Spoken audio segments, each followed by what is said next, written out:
ஸ்ரீவில்லிபுத்தூர் ஸ்ரீ ஆண்டாள் திருக்கோவிலில் ஆடிப்பூர தேரோட்ட திருவிழாவில் 8ஆம் திருநாளான நேற்றைய தினம் காலை மதுரை அழகர் திருக்கோவிலிலிருந்தும் ஸ்ரீரங்கம் அரங்கநாத சுவாமி திருக்கோவிலில் இருந்தும் பரிவட்டங்கள் கொண்டு வரப்பட்டு அதை ஸ்ரீ ஆண்டாளுக்கு சாற்றினார்கள். அன்று இரவு ஸ்ரீ ஆண்டாள் வண்ண வண்ண மலர்களால் அலங்கரிக்கப்பட்ட அன்ன வடிவ முகப்பை கொண்ட பூம்பல்லாக்கில் பசுமையான பச்சை நிற ஆடை அணிந்து கொண்டு கம்பீரமாக ஸ்ரீ ஆண்டாள் எழுந்தருளி பக்தர்களுக்கு காட்சி கொடுத்தார்கள். அதனைத் தொடர்ந்து ஸ்ரீ ரெங்கமன்னார் குதிரை வாகனத்தில் எழுந்தருளி 4 மாடவீதி புறப்பாடு மிக சிறப்பாக நடைபெற்றது.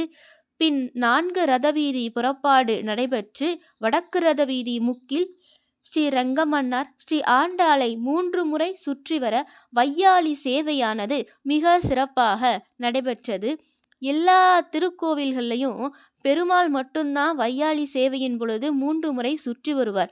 ஆனால் நம்ம ஸ்ரீவில்லிபுத்தூரில் மட்டும்தான் ஸ்ரீ ரெங்கமன்னார் ஆண்டாள் தாயாரையும் சேர்த்து 3 முறை சுற்றி வரக்கூடிய வையாளி வைபவமானது நேற்றைய தினம் இரவு மிக சிறப்பாக நடைபெற்றது.